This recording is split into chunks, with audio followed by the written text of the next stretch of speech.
जबरदस्त कमाल। जैसा कि आप देख सकते हैं धुआं इसमें से निकल रहा है। और मर्दों में भी उन मर्दों से मिलने से इज्तनाब किया करते। इस औरत ने कहा कि ऐसा कुछ नहीं हुआ, बल्कि मेरा शौहर तो आज रात भी घर मौजूद नहीं होगा, तो आज तुम फिर से आ जाना। मियाँ साहब पर जलाली कैफियत तारी थी। सर शफ़ी ने जब ये सूरत हाल देखी तो अल्लामा इकबाल साहब की मुलाकात मियाँ साहब से ना करवाई। और इस घर से लोग यहाँ पे आते हैं।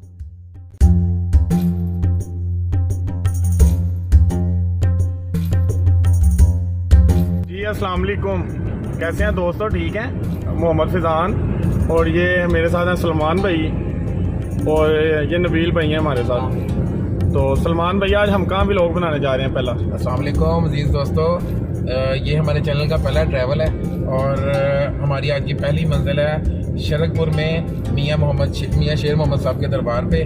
तो इंशाअल्लाह इस सफ़र को भी आपके साथ शेयर करेंगे और वहाँ की जो तफसीलात हैं वो भी आपके साथ शेयर करेंगे। शरकपुर, जो कि शेखुपुरा की एक मशहूर तहसील है, का नाम पूरे पाकिस्तान में मुख्तलिफ हवालों से जाना जाता है, लेकिन सबसे मोतबर हवाला मियाँ शेर मोहम्मद साहब रहमतुल्लाह अलैह, जो कि वक्त के कुतुब गुज़रे हैं, का हवाला है। मियाँ साहब रहमतुल्लाह अलैह का ज़माना 20वीं सदी के आगाज़ का ज़माना है। आपने सिलसिला नक्शबंदिया में एक बहुत बड़े सूफ़ी के तौर पर जाने जाते हैं।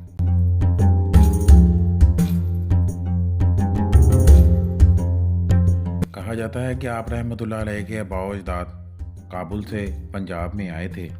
पहले उनका क़याम दीपालपुर और फिर कसूर में रहा। कसूर पर जब राजा रंजीत सिंह ने हमला किया तो वो कसूर से हुजरा शाह मुकीम मुंतकिल हो गए, लेकिन यहाँ उनके क़याम का अरसा मुख्तसर रहा और फिर शरकपुर शरीफ की धरती को उनके क़याम का शर्फ हासिल हुआ। शरकपुर शरीफ की धरती उस वक़्त वलियों, शुरफा, सूफिया की तवज्जो का मरकज़ थी और यही वजह थी कि मियाँ साहब के आबाओ अजदाद इस जगह आकर आबाद हुए।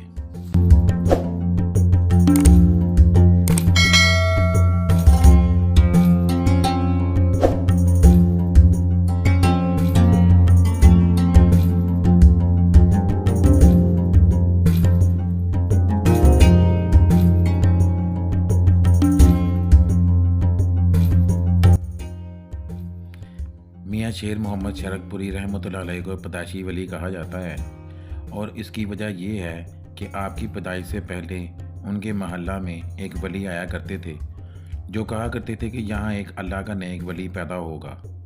मियाँ साहब के आबाओ अजदाद जहाँ भी आबाद रहे वहाँ उन्होंने मज़हब से लगाव और दीनदारी की वजह से इज़्ज़त ही हासिल की और हमेशा दीन की खिदमत से मुंसलिक रहे।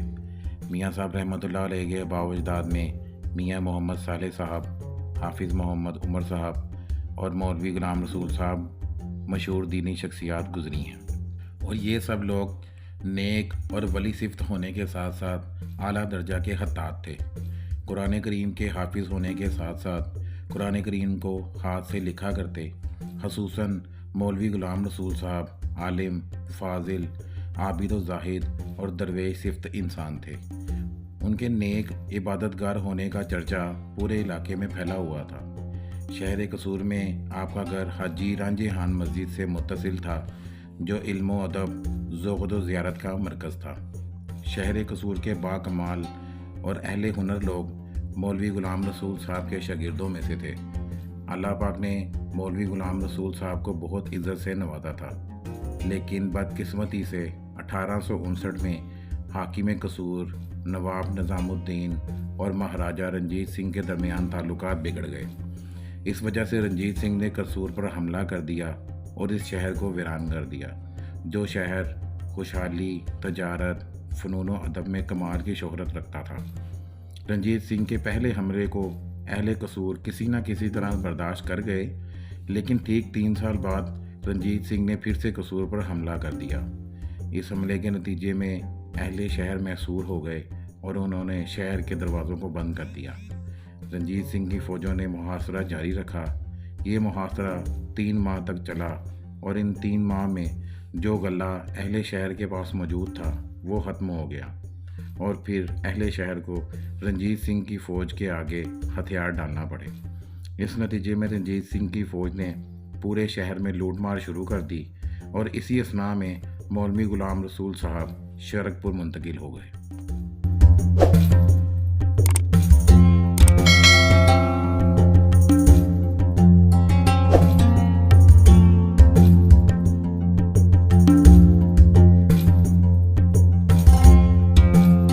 वालेकुम प्यारे व्यूवर्स, जैसा कि आप देख रहे हैं कि हम इस वक्त मौजूद हैं मियाँ शेर मोहम्मद शरकपुरी साहब के दरबार पर, और अल्लाह के बहुत नेक और बरगज़ीदा वलियों में से एक वली, और कहा जाता है कि बहुत जलाली तबीयत के हुआ करते थे, और औरतों में बिलखसूस बेपर्दा औरतों से मिलने से इज्तनाब किया करते, और मर्दों में भी उन मर्दों से मिलने से इज्तनाब किया करते जिनके चेहरे पर सुन्नत रसूल मतलब दाढ़ी ना हुआ करती। तो आइए आज आपको उनके दरबार के अंदर ले जाएं।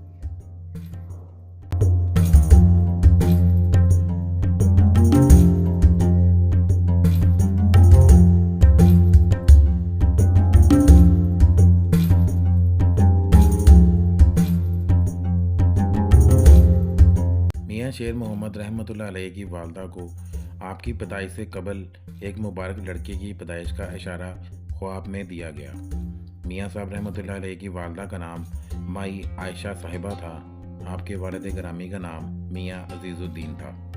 मियाँ साहब का सने विलादत सही तौर पर तारीख में नहीं मिलता, लेकिन वो अपने करीबी मुरीदैन से कहा करते थे कि नबी करीम सल्लल्लाहु अलैहि वसल्लम की उम्र मुबारक 63 बरस थी और मेरी उम्र उनसे 2 साल बढ़ गई है।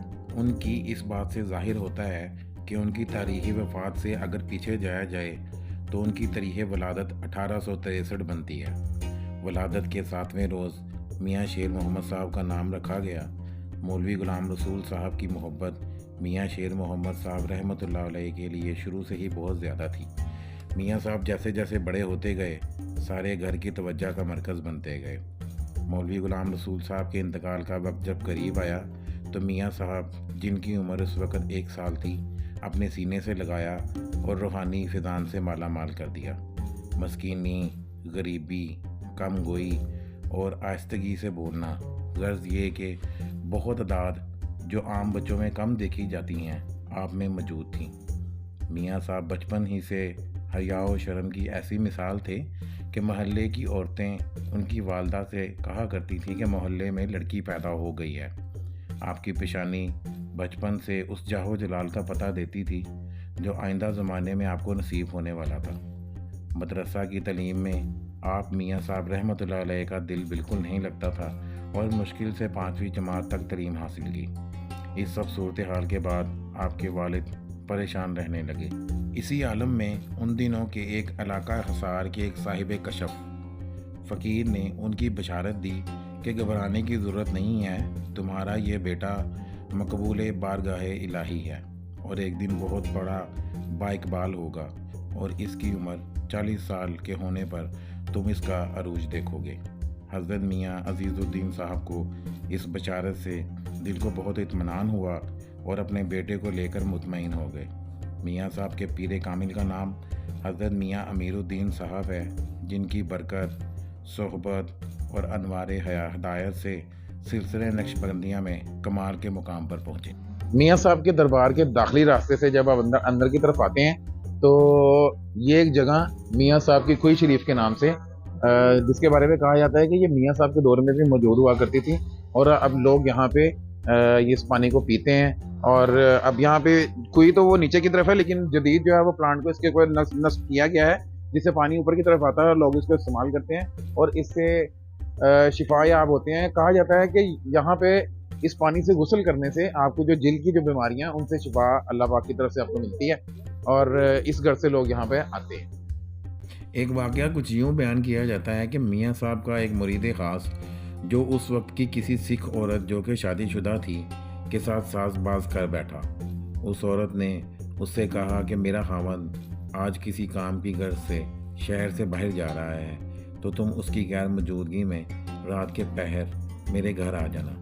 वादे के मुताबिक मियाँ साहब का वो मुरीद उस सिख के घर चला गया तो क्या देखता है कि वो सिख अपने सहन में चहलकदमी कर रहा है। ये मंजर देखकर वो मुरीद वहीं से उल्टे पैरों वापस आ गया। सुबह उस औरत से मुलाकात होने पर उस पर बहुत बरहम हुआ कि तुमने ऐसा क्यों किया। बात सुनने के बाद इस औरत ने कहा कि ऐसा कुछ नहीं हुआ, बल्कि मेरा शौहर तो आज रात भी घर मौजूद नहीं होगा, तो आज तुम फिर से आ जाना।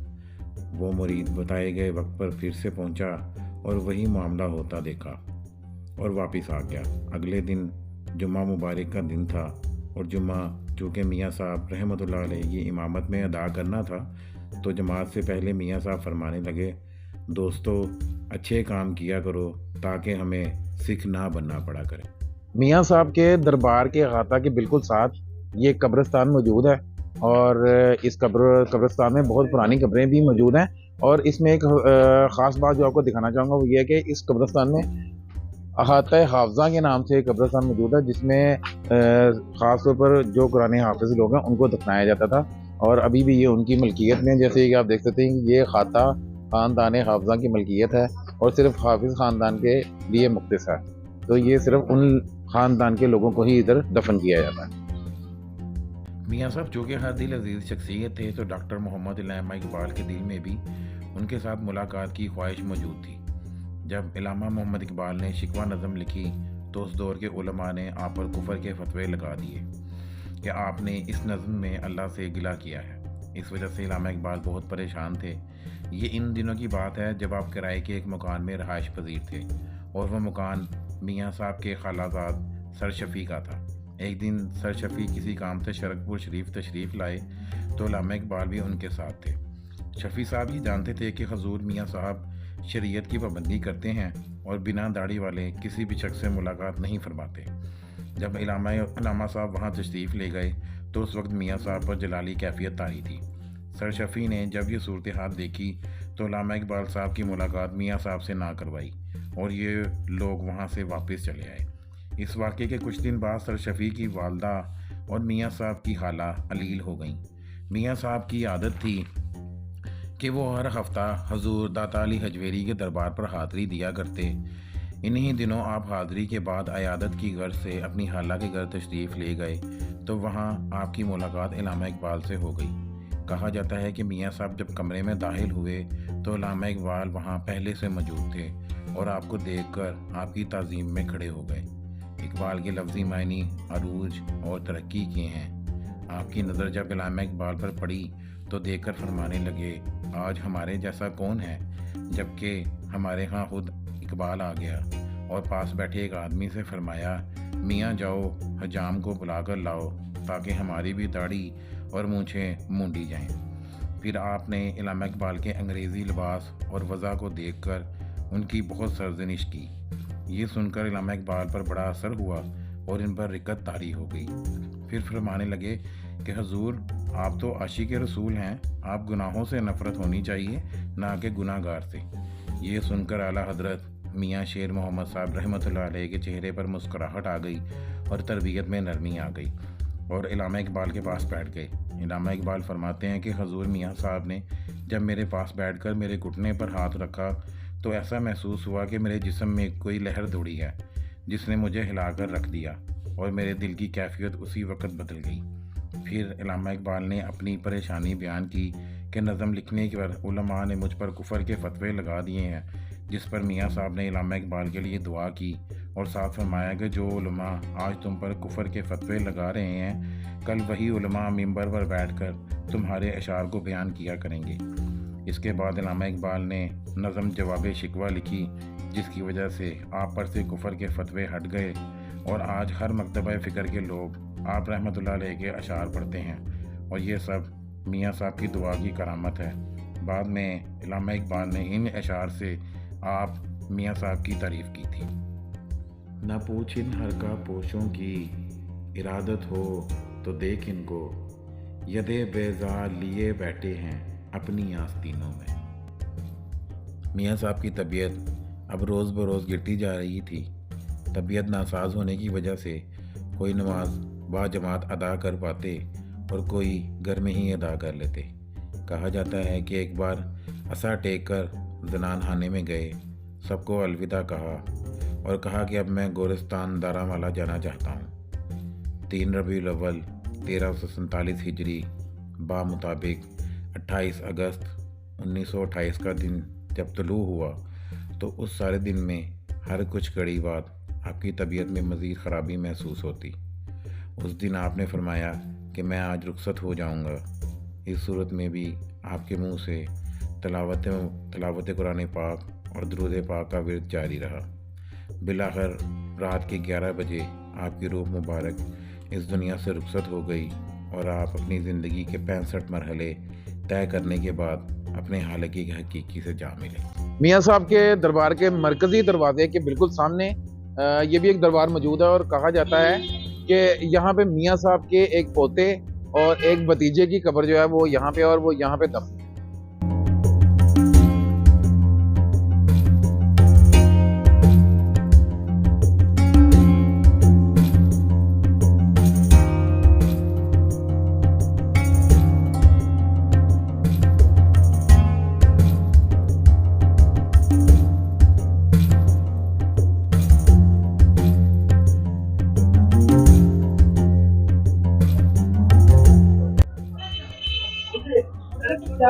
आप शरकपुर शरीफ में आए और यहाँ की सौगात, अगर आप गरम गुलाब जामुन नहीं खाए तो आपके शरकपुर शरीफ आने का कोई फायदा नहीं है।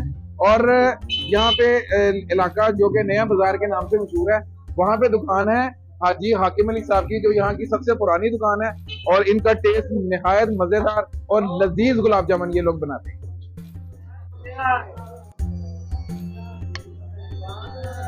जबरदस्त कमाल, जैसा कि आप देख सकते हैं धुआं इसमें से निकल रहा है और टेस्ट कमाल है इसका, जबरदस्त आला।